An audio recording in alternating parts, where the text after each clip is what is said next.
What you got for me, Nerdrotic? Get over and follow Nerdrotic. Tell them Tyrone Magnus sent you.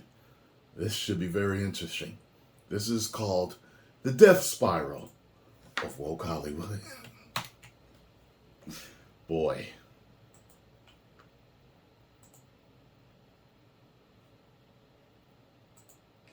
Nerdrotic.com. Welcome, you over 833,000 practitioners of common sense and the 40% who haven't subscribed yet. Let's talk about the strike again. It's been 105 days since the strike began at time of recording, and the good news is there hasn't been any late-night talk show hosts polluting YouTube. The better news is there hasn't been any simpleton adult pretenders assaulting our senses with their stupidity. The bad news, for Hollywood anyway, and the WGA and the SAGs, is there is a backlog of adult pretender stupidity that will last us content creators a year. That it's no longer 1937. That is not going to be saved by the prince. She's not going to be saved by the prince. I take responsibility. The cartoon was made 85 years ago, and therefore it's extremely dated. There's a lot of ways to lose your house. Some of it is financial. Some of it is karma. I take responsibility. Justin and I wrote a Star Wars movie together. Picketing Disney is more fun. Oh, it's a delight. I take responsibility. If I'm going to stand there 18 hours in a dress of an iconic Disney princess, I deserve to be paid for every hour that it is streamed online.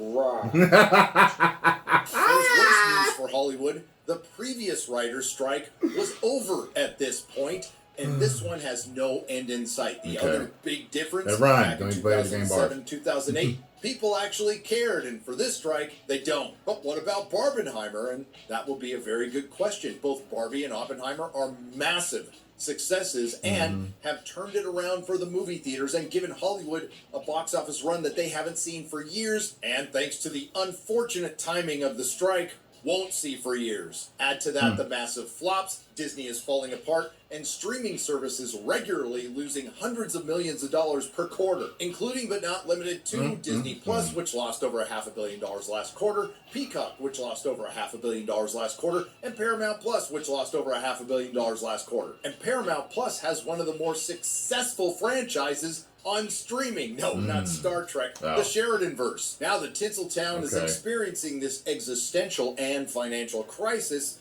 it's led them to do something they've been putting off for a long, long time. Some introspection and retrospection. Maybe now they realize that they are not only on the verge of failing, they have been failing, and more importantly, they are coming to terms with the fact that they need to let things fail. Now that Hollywood is discussing things openly, has this led to a fearless and searching moral inventory, seeking out the exact nature of their wrongs? I wish that were the case. No, they're hitting the panic button because they're going broke. This is a bit of a follow-up to my last strike video, which was they a the ones that follow-up just to the kept previous on strike video, and gambling. I'm sure there'll be more. But you've heard from me. Let's hear from the people working in the industry and also observe the massive blind spot they still have. We could start with The Coming Cinema Apocalypse is Here. It's my kind of title, but I found one that's even better. Death Spiral of Hollywood Monopolies. Too big to fail? Not so fast. A showrunner's cautionary memo. I just want to point out that in both of these articles, one written by a Hollywood producer, the other written by a Hollywood showrunner,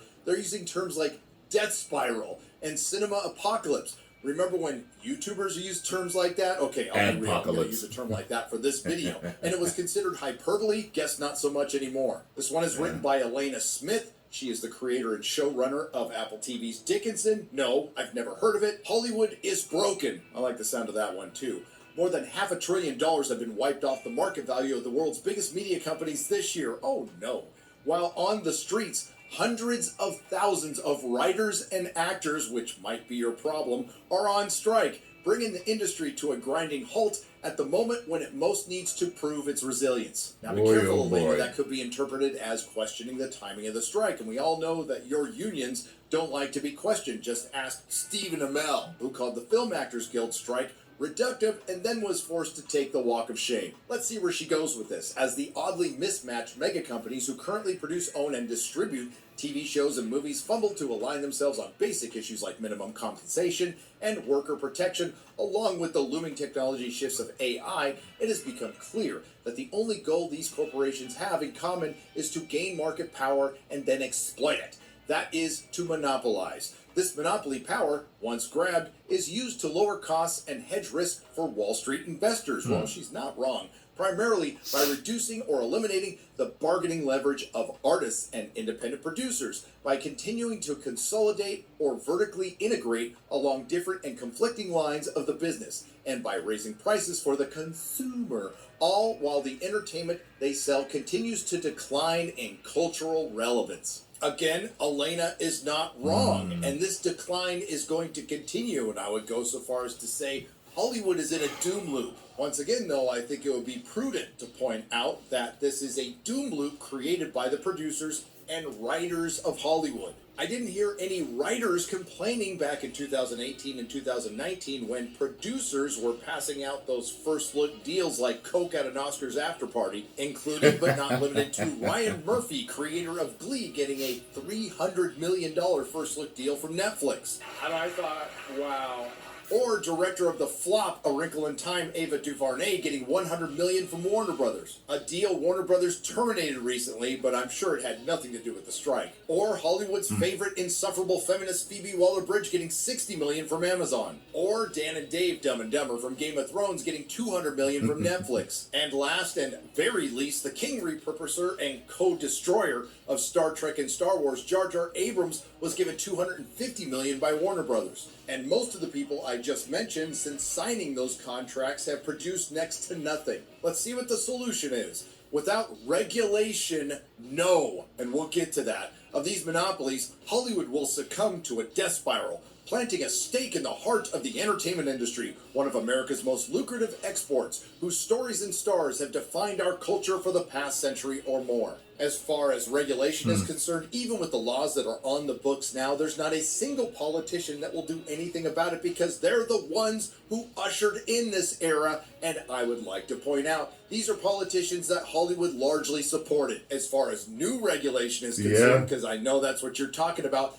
hell no, I don't want a single taxpayer penny spent on you fixing your dying industry. The best regulation is to let it fail. The monopolistic streaming system, as it turns out, works for nobody in Hollywood. Well, not anymore. Not the execs, not the shareholders, and wait for it, not the audience. I was wondering when you were going to bring us up, because we are part of that massive blind spot that every creative, every executive, and every member of the Access Media has in Tinseltown, and something that neither of these articles brings up. It's primarily why I came to YouTube and channels like mine exist. There is no way in hell you guys haven't even considered the possibility that alienating half of the voting population of this country might not have dire financial consequences. More on that later. Then Elena goes over the history of the streaming wars, which I've done quite a bit on this channel, calling it the great disruption of television and film, which is exactly what it was. But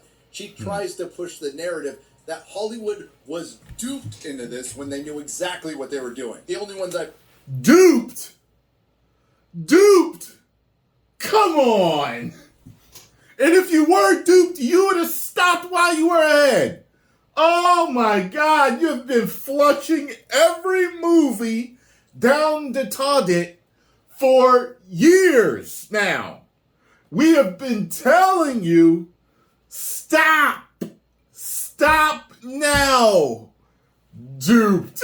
I believe were duped were shareholders and investors. Silicon Valley's Hollywood offered Wall Street something that Hollywood could never offer before.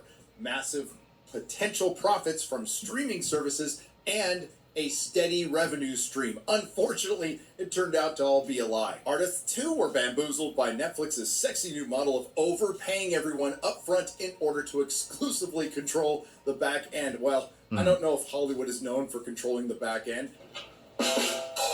And keep any quantifiable audience response hidden globally forever. And once Netflix made this model the new normal, other companies followed suit. So you admit that you, possibly, and other creatives have accepted overpay up front, knowing that you wouldn't get anything from the back end. Well, that's called you get what you negotiate. But by all means, negotiate a performance-based contract. That should solve that problem, right? Of course. You're not going to do that because that's not really what you want, according to a WGA negotiator. Our residuals, they're not as good as they were. But there's also just larger issues that are sort of more widespread than just the residual issue, because even what the writers used to get paid up front, if a writer writes something that ends up earning a lot of money for its producer, the studio, that writer deserved a portion of that, and that money was paid up front. Now there are no more Nielsen ratings. That's partially true. None that tell us the whole story. No more box office numbers. There's plenty of box office numbers, although we all know all of these numbers are fudged. No more publicly available feedback loop of any kind to reveal to anyone, artists, executives, audiences, or critics, which of the ever-mounting heap of shows or movies were actually being watched and enjoyed. Let me tell you something. You know what this all reminds me of? Because I forgot what he just said. He said something. He said, what did he say? You get what you pay for? Or if he didn't, it was something like that. This is one huge F around and find out. This is exactly that. And the two biggest ones that found out about it, at least as media-wise as it goes, are Bud Light and Target. But you damn right, all these movie companies, especially WB and Disney, that Ron Bader played the game, bars are finding out. F around and find out. People are voting with their wallet, and all you needed is for it to work once. It worked with Bud Light. You saw that. It wasn't just, we're not going to buy it for a couple of weeks. No, they didn't forget. They bit and held on like pit bulls. You alienate them like that, people have just had enough. And all of these companies are going to continue to suffer majorly if they don't start doing, again, what made them popular. I don't know if Bud Light will ever recover. I'm serious. I mean, they're going to have to wait for a generation to go for them to... I mean, I'm like, man, woo!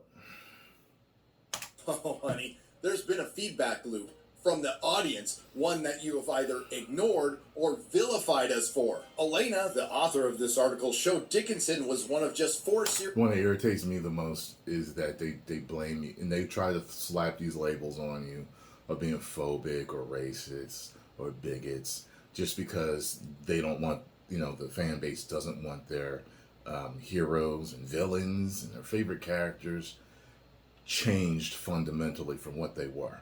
We all expect a little bit of change in that transition from comic book or even TV show or cartoon to the big screen. But the amount of change that they do is like they're unrecognizable. It doesn't make sense. It's not even the same movie. Snow White, for example, it's not the same movie. It's not even the same story. It is so far away from Disney. Like, I'm not even talking about the real story. I know the real story. And Disney deviated from that. But it wasn't huge. But this one is huge. It's a huge deviation. I don't know why they're doing it. Doesn't make sense. Snow White. She was white as snow. Lips as red as blood. And her hair was as red as mahogany. I mean, as black as mahogany. As dark as mahogany. And this is not the girl. Like, it makes no sense. There's no dwarves in it. It makes no sense except for one. I was hearing people say, for weeks I've been hearing people say, yeah, it's now supposed to be magical creatures. And I thought it was a joke. I thought people were just saying, but wait a minute. It's really magical creatures? It's supposed to be magical creatures? Like, that's literally the real label that they've given these people that she befriends? Makes no sense. The movie wasn't about leadership. She wants to become a leader, and her father said she could be. Evidently so.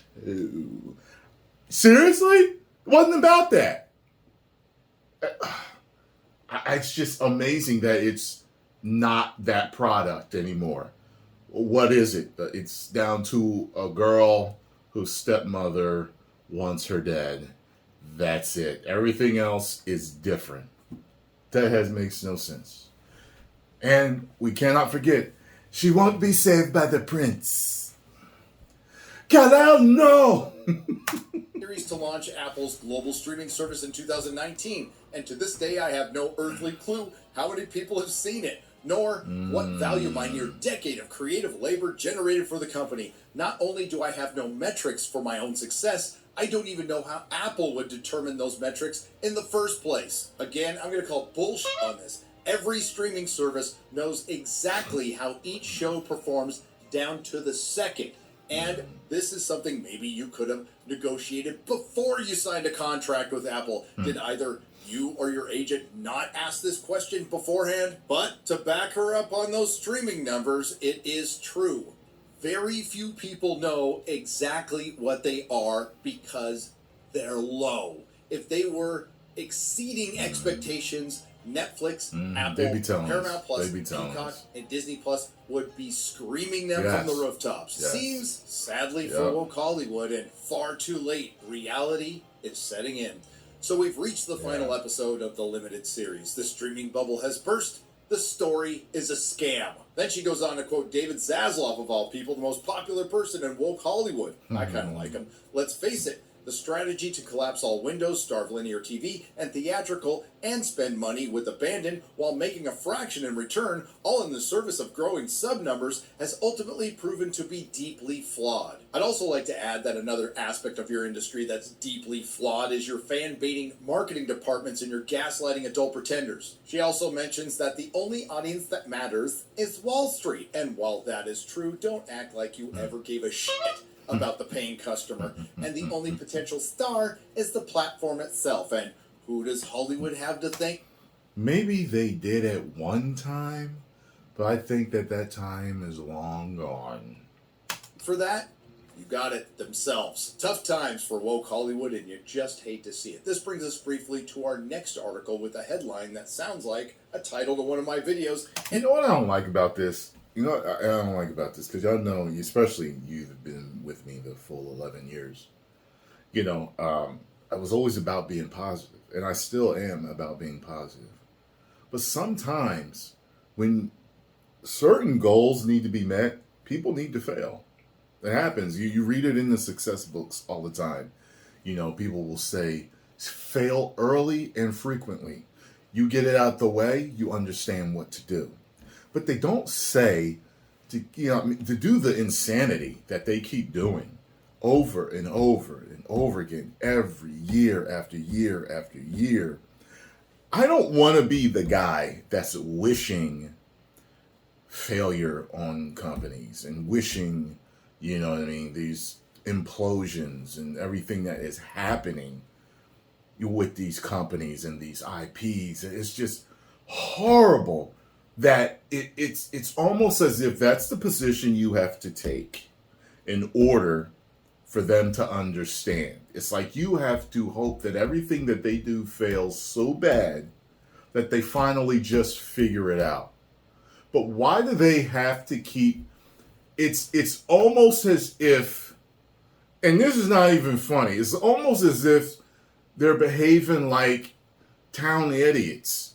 Like, what is the disconnect in your intelligence or your understanding in that what you're doing is not working? It's not, but you're still doing it. Now, they greenlit what? A second season of The Rings of Power?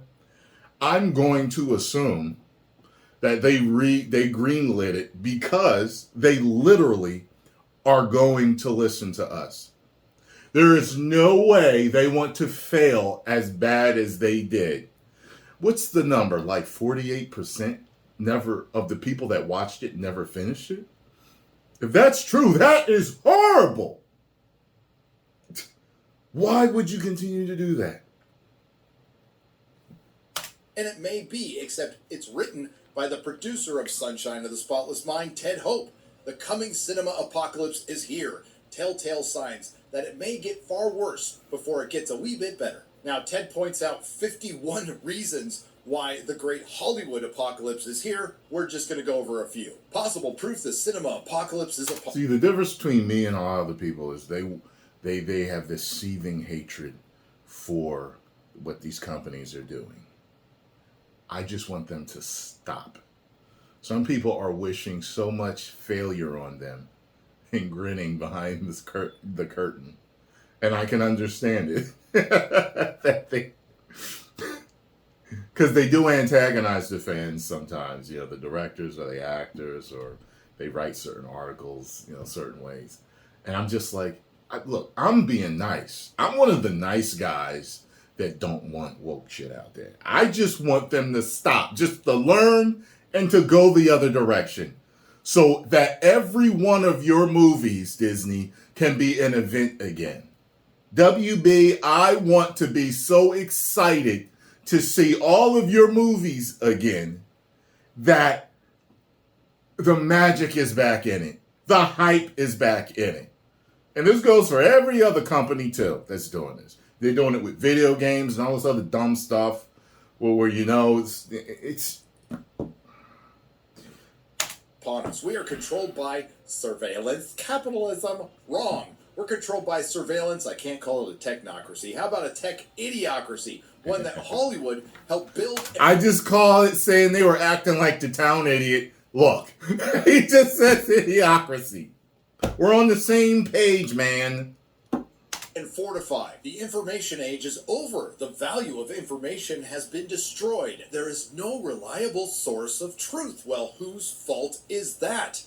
Again, that lays at the feet of your corporate overlords in Silicon Valley, in Hollywood, and in Washington. Twitter just recently exposed that members of our alphabet agencies were working at Twitter to suppress our free speech. You don't think that's going on in every other corporation that provides information? We no longer have a counterculture or anything that can be the necessary cultural course corrector. Unfortunately, the counterculture that used to be artists in the film industry, the publishing industry, the comic book industry, and the music industry, just to name a few, became firm supporters of the system and cancel culture. We're still out here, but Hollywood is far too busy demonizing it rather than recognizing it. I've been saying this for years. Many in the industry have conjectured that the streaming ecosystem may eventually shrink to 4 major platforms. If that's the case, then we'd sacrifice cable only to replace it with a broadcast-style monopoly. And here's another thing many of us have been saying for quite some time. Despite a good weekend for Barbie and Nolan, the theatrical market is still shrinking.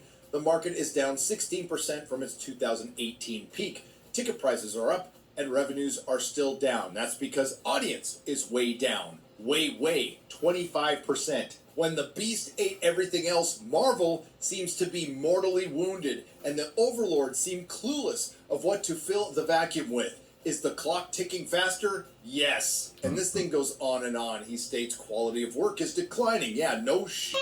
And they have no clue how to be talent friendly. And I would like to add to that, the talent has no clue how to be audience friendly. And you know what?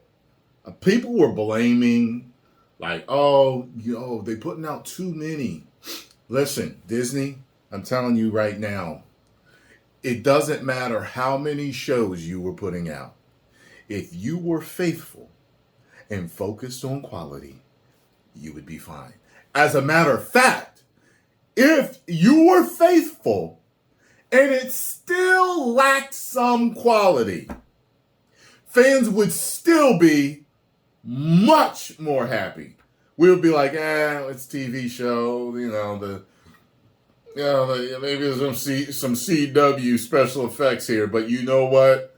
It was faithful, But no, not are you unfaithful.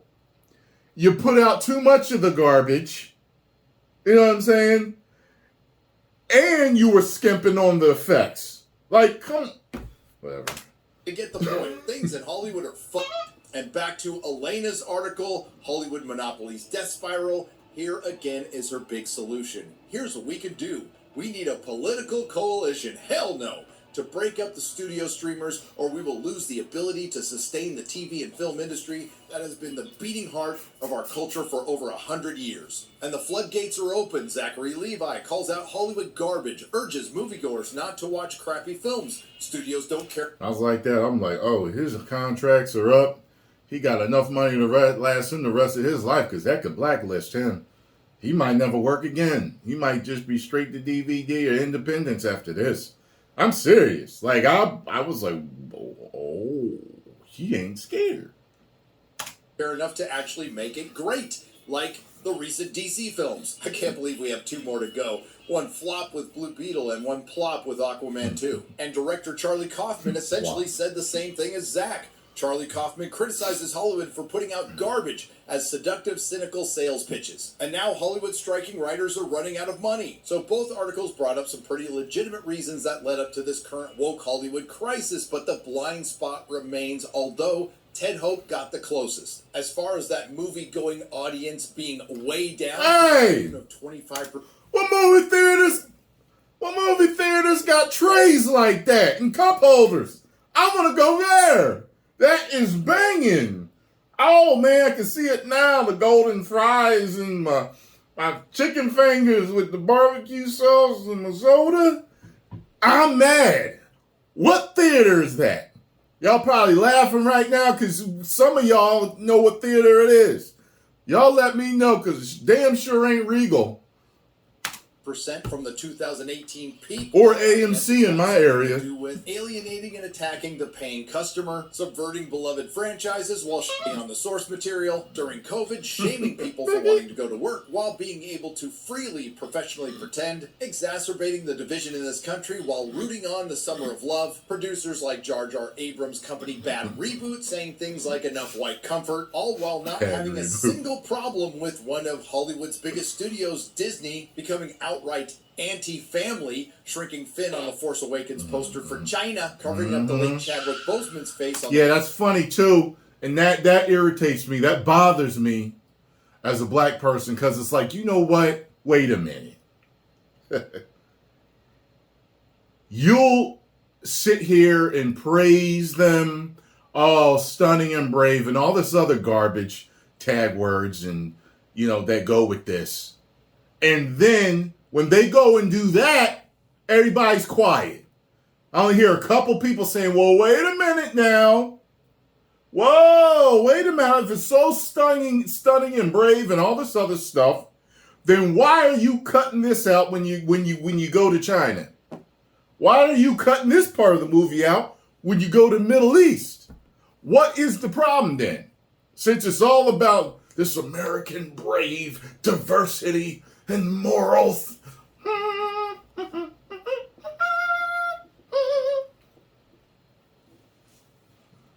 the Black Panther poster for China, and of course thanking a concentration camp in China. And if you're looking for sympathy from the paying customer, what? I think the response to this tweet sums it up. After nearly was Disney becoming outright anti-family, shrinking Finn on the Force Awakens poster for China, covering up the late Chadwick Boseman's face on the Black Panther poster for China, and of course thanking a concentration camp in China. And if you're looking for sympathy from the paying customer, well, I think the response to this tweet sums it up. After nearly 100 days on strike, Hollywood writers are taking financial hits, uncertain when they'll have a steady flow of income again. I'm feeling like I'm subsidizing this strike with my savings in a way that's starting to get scary. From oil field rando. Oh, neat. Kind of like the time me and all my friends were getting laid off from the oil field because they shut down the world and Hollywood just kept saying, stay home and save lives. And we tried to find work for months on end. Then there's this little problem. YouTube does not respect the writer's strike. This could be a big problem for TV. Now, I personally What's going on with less this? what big YouTubers think of the writer's strike, but this tidbit of information is very interesting, and many of us saw this coming. The money pipeline that funded the TV shows that striking writers worked on is now increasingly headed to YouTube instead, because this is the most ad-friendly platform out there. That's not the only way YouTube is becoming television. Almost half of U.S. YouTube viewing now happens on TVs rather than phones or desktops. In fact, research agency Neil's flagship Gauge chart now has YouTube as the single biggest channel in the U.S. Wow. Bottom line, you pissed off a lot of people, you bored a lot of people Didn't to know tears, that. you're losing a generation, and a lot of us Yeah. just found other things to do. Yeah, If you that's think true. about it, we're not just talking about a TV show, a movie, a franchise, or a studio. We're talking about an entire industry.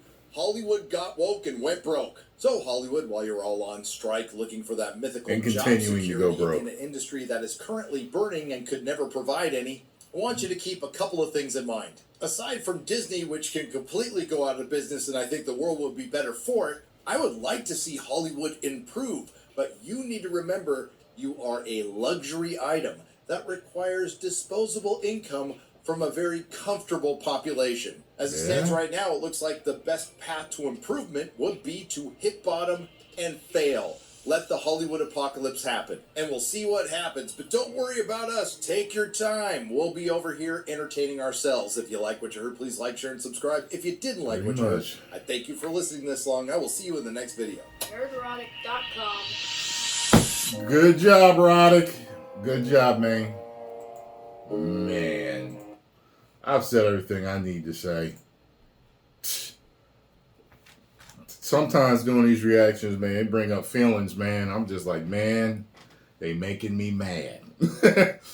Like you'll listen to somebody else talk about something, you know, I didn't think about that. And you know what? Like you start getting amped. That's what happens like when I watch him or Drinker sometimes. Oh my God. Post comments down below. And I will see you on the next episode of my show. That rhymed to play of the game. Bar! My first time saying that. 10 million subscribers. Woo!